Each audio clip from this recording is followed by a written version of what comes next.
The Chamber of Ascending Waters, Edgar Allan Poe style horror story, I awoke to darkness. Not the darkness of night, nor the darkness of a shuttered room, but a darkness so absolute, so utterly impenetrable, that it seemed a living thing pressed against my very eyeballs. For several moments I lay perfectly still, my mind groping through the fog of unconsciousness, seeking to comprehend the nature of my circumstances. Had I been struck blind? The thought seized me with such terror that my heart began to pound violently against my ribs, each beat a thunderous drum in the suffocating silence. I attempted to raise my hands to my face, and it was then that I discovered the first horrible truth of my situation. I could not move them. My wrists were bound, not with rope, which might have given way to persistent effort, but with iron manacles whose cold touch sent a shiver of dread coursing through my frame. I pulled against them with all the strength I could muster, but they held fast, chained to something solid behind me. Gradually, as my other senses compensated for the uselessness of sight, I became aware of my position. I was seated upon stone, rough, ancient stone that had been worn smooth in places by God knows what manner of contact. The air was thick with moisture and carried the unmistakable odor of decay, of things long dead and rotting in perpetual dampness. My back rested against a wall of the same stone, and my legs, though unshackled, were cramped beneath me. Memory began to return in fragments, like pieces of a shattered mirror reflecting distorted images. I recalled the trial, if such a mockery of justice could be called by that noble name. The tribunal had sat in judgment, their faces obscured by shadow, their voices harsh and accusatory. What had been my crime? I could not recall. The charges had been read in Latin, a tongue I understood imperfectly, and the words had seemed to blend together in a sonorous drone that signified nothing and everything. I remembered the sentence being pronounced, remembered the terrible finality in the voice of the chief inquisitor. I remembered being dragged through torchlit corridors of stone, the flames casting dancing shadows that seemed to mock my predicament. And then nothing. They must have administered some drug, some potion to render me insensible during my transport to this place of confinement. But where was I? The thought consumed me with renewed urgency. I strained my ears for any sound that might provide a clue, but there was nothing. No footfall of a guard, no distant echo of voices, no scrape of rat or scurry of insect. The silence was as complete as the darkness, and together they formed a shroud of sensory deprivation that threatened my very sanity. I began to test my bonds methodically, seeking any weakness in the chains that held me. The manacles bit into my wrists as I twisted and pulled, and I felt the warm trickle of blood running down my hands. Still, I persisted, driven by a desperate need to understand, to escape, to survive. But the chains were new and strong, and my efforts succeeded only in abrading my flesh and exhausting my already depleted strength. It was during one of these futile struggles that I first became aware of the water. At first, I thought it merely the dampness of the stone beneath me, the natural moisture of some deep dungeon. But as I shifted my position slightly, I felt it distinctly. Not dampness, but actual water, perhaps an inch deep, cold and sluggish against the stone floor.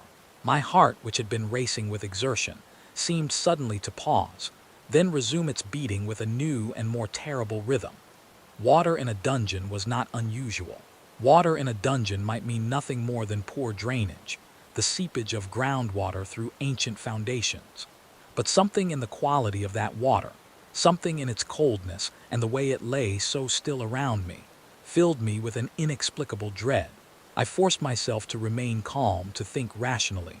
I was a man of science, I told myself, a man of reason. I would not surrender to panic. I would observe, deduce, and act accordingly. With this resolution firm in my mind, I set about exploring my prison as thoroughly as my limited mobility would allow. By extending my legs and feeling with my feet, I determined that the chamber was not large, perhaps 15 feet across, roughly circular in shape. The walls all around seemed to be of the same rough stone, unbroken by any door or opening that I could detect from my position. The floor sloped very slightly downward toward the center, where I judged myself to be chained. And the water, I returned to that most unsettling discovery. The water was definitely present, though shallow. I could hear it now, a faint lapping sound, almost imperceptible, as if it were in gentle motion. But there was no current that I could detect, no flow from one place to another. It simply was, dark and cold and waiting. How long I sat in that horrible darkness I cannot say. Time loses all meaning when stripped of the usual measures by which we mark its passage. There was no sunrise to herald the dawn, no tolling of bells to mark the hours, no hunger pangs to indicate the passage of mealtimes. For I felt no hunger, only a terrible thirst that grew with each passing moment. My mouth was dry as dust, my tongue thick and swollen, and the irony of being surrounded by water yet unable to drink was not lost upon me. I tried to reach the water with my hands, thinking to cup it and bring it to my lips, but the chains were too short.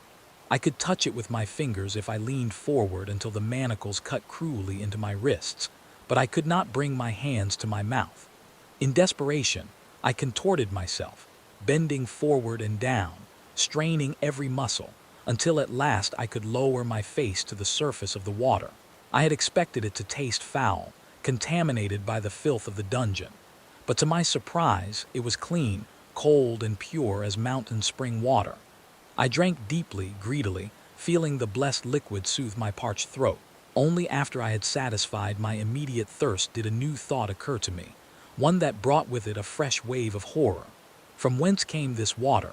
The question gnawed at me. In my studies, I had read accounts of various tortures employed by the Inquisition, and I knew that water played a role in several of them. But those involved forcing water down the throat of the victim, or holding the victim's head beneath the surface. Never had I heard of a torture that involved simply providing water to a chained prisoner. Unless the water was not static, unless it was not merely present, but present and increasing. I thrust the thought aside, refusing to entertain such a possibility. Surely I was allowing my imagination, inflamed by my circumstances, to conjure horrors where none existed. The water was simply groundwater seepage, nothing more. I would drink when thirsty, wait for whatever fate my captors had planned for me, and maintain my dignity and reason in the face of adversity. But even as I formed these reassuring thoughts, I could not shake the feeling that something was terribly, fundamentally wrong with my situation. I must have slept, for when I next became fully conscious, I was aware of a change. The darkness remained absolute, the silence unbroken, but the water had risen. Where before it had been perhaps an inch deep, it was now 3 or 4 inches, lapping at the base of my spine where I sat against the wall. My blood turned to ice in my veins. I had not imagined it. The water was rising. With frantic energy, I began once more to strain against my chains, pulling with all my strength, twisting my wrists until the pain was nearly unbearable. The manacles remained firm, unyielding, and my struggles succeeded only in stirring the water around me into small waves that lapped against my body with sounds that seemed almost mocking in their gentle persistence. Think, I commanded myself. Think, there must be a way out, some means of escape that I had not yet discovered. I forced my breathing to slow, forced my racing mind to focus. If the water was rising, then it was entering the chamber from somewhere. If it could enter, then there must be an opening. And if there was an opening large enough for water, perhaps it was large enough for, but no. Even if I could free myself from the chains, which I could not, even if I could locate the source of the water in this impenetrable darkness, I had no way of knowing whether it was a pipe too small for a man to enter, or a crack in the stone through which water seeped, but which would never permit the passage of a human body. Still, I had to try. I could not simply sit and wait for the water to rise over my head. With methodical determination, I began to explore every inch of the walls within my reach, feeling with my hands for any variation in the stone, any depression or protrusion, any weakness that might be exploited.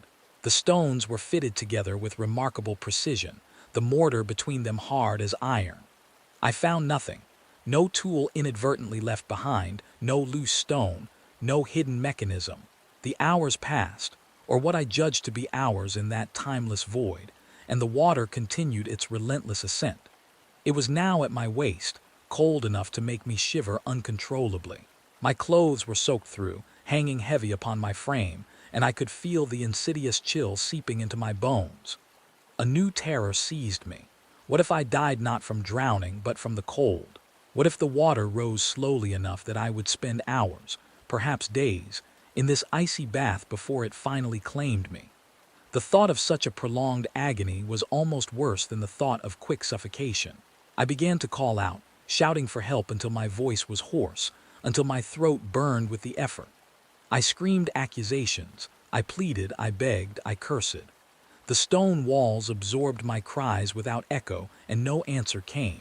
I was alone, utterly and completely alone, left to face my doom in silence and darkness. When my voice finally failed me entirely, I wept. I am not ashamed to confess it. I wept bitter tears of frustration and fear, of rage at the injustice of my fate, of despair at the approaching end. The tears ran down my face and fell into the rising water, and I thought with bitter irony that I was adding my own small contribution to the instrument of my destruction. But crying, I soon discovered, accomplished nothing except to exhaust me further. I forced myself to stop, to gather what remained of my composure and dignity. If I was to die in this place, I would at least die as a man, not as a sniveling creature broken by fear. The water reached my chest. I could feel it now against my heart, could feel the organ laboring against the constriction of cold and terror.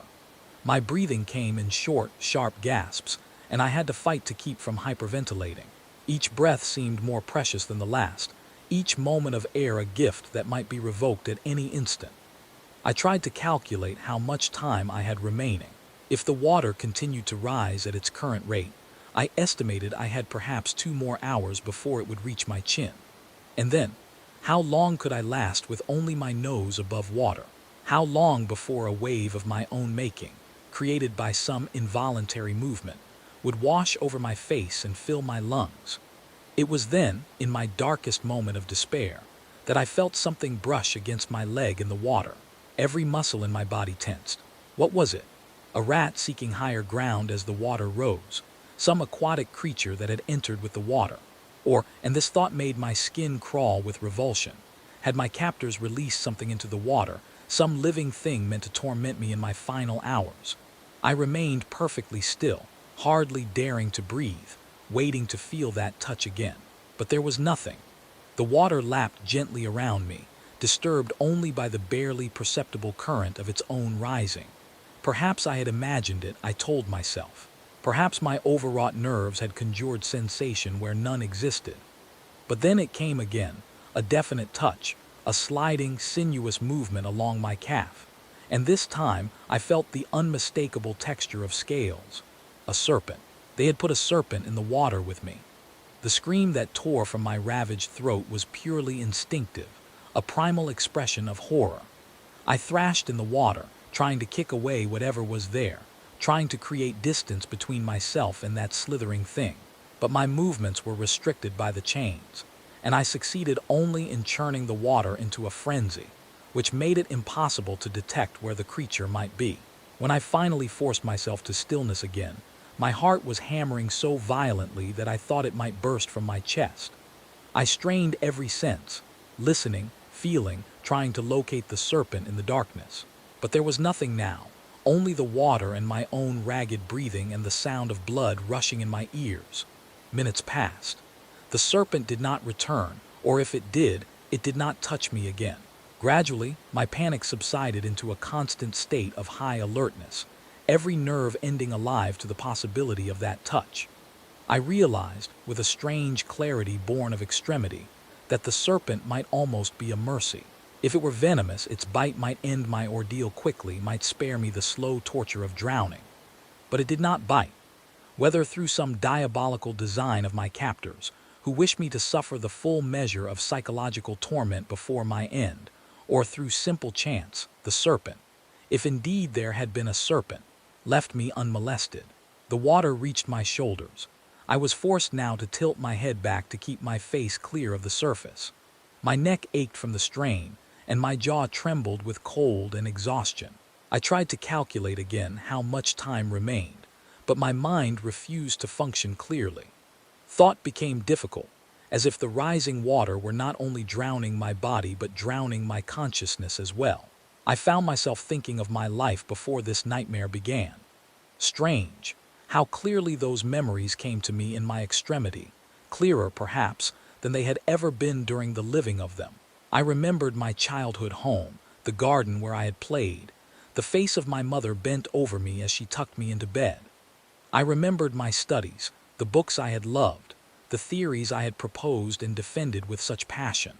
I remembered friends, conversations, moments of joy and triumph. And I remembered, too, the events that had led to my imprisonment, though they seemed now like something from another lifetime. I had spoken against the tribunal, had dared to question their authority, their methods, their verdicts. I had called them tyrants, had accused them of perverting justice in the name of faith. For this they had branded me a heretic, and for this I was to die. The water touched my chin. I pressed my head back as far as it would go, feeling the stone wall hard against my skull. My mouth was barely above the surface now, and I had to purse my lips carefully to breathe without taking in water. Each breath was a conscious effort, a small victory snatched from the jaws of death. It was in this moment, when hope had all but abandoned me, that I heard it, a sound so faint that at first I thought it mere imagination. But no, there it was again, a grinding, scraping sound, as of stone moving against stone.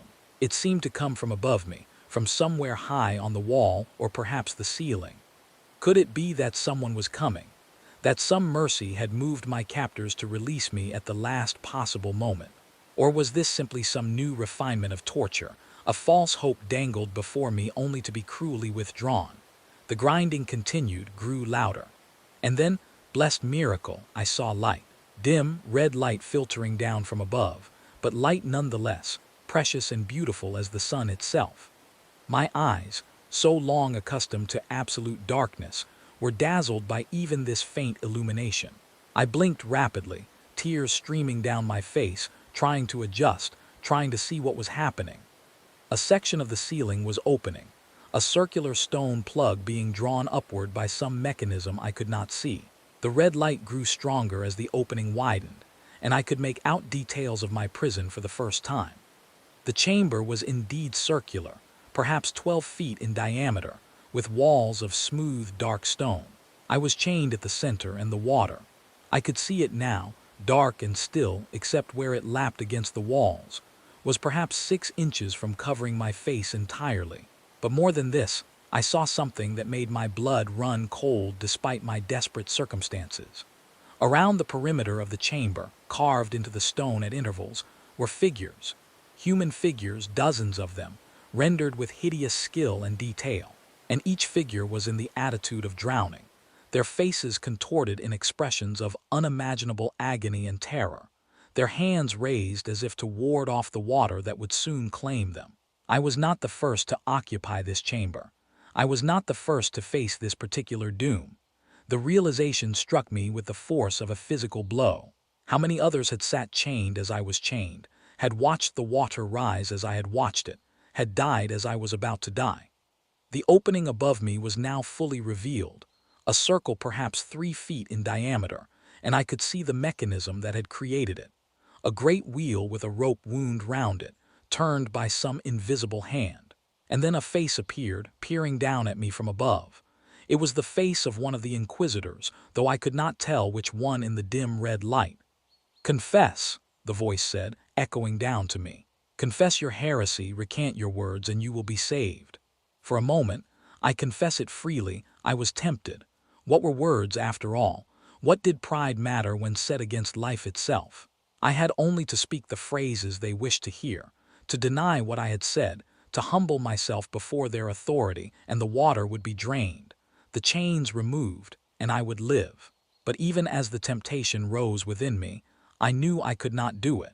For what they asked was not simply the recantation of words, but the betrayal of truth itself. They asked me to proclaim that black was white, that tyranny was justice, that their crimes were sanctified by faith. And though my body cried out for life, though every instinct screamed at me to say whatever was necessary to survive, my spirit, that part of me that made me human rather than merely animal, rebelled. "I will not," I said, and my voice, though hoarse and weak, carried clearly in the stone chamber. "I spoke truth, and I will not deny it, not for all the water in Christendom." The face above me showed no expression, no surprise or anger or disappointment. It simply withdrew, disappearing from view. And a moment later the stone plug began to descend once more, cutting off the red light, plunging me back into darkness. But before it closed completely, I heard the voice one final time. "Then drown in your truth, heretic, and may God have mercy on your soul." The darkness returned, absolute and final. The water touched my lips, and I realized with a strange, detached calmness that my time had come. I thought of taking a deep breath, of holding it for as long as possible, but what would be the point? Whether I drowned in 2 minutes or in 5, the end would be the same. And yet, I found that I could not simply surrender. The human will to survive, it seems, is stronger than reason, stronger than resignation, stronger even than despair. As the water rose over my mouth, I tilted my head back further, pressing my lips to the stone ceiling, seeking every last pocket of air. I breathed through my nose, taking tiny sips of air, rationing each breath as a miser rations coins. The water covered my nostrils. I held my breath, counting the seconds, knowing that soon my lungs would demand air, would force me to open my mouth and inhale, and that would be the end. But something was wrong, or rather, something was right. The water had stopped rising. For several seconds I remained suspended in that horrible state, holding my breath, waiting for the level to increase that final fraction of an inch that would doom me. But it did not. The water lapped at my nostrils, at my lips, but rose no further. Carefully, cautiously, I tilted my head forward enough to bring my nose clear of the surface. I breathed in, once, twice, 3 times deep, shuddering breaths that were simultaneously the sweetest and most painful I had ever taken. The water remained at its level, neither rising nor falling. Why? Had they relented at the last moment?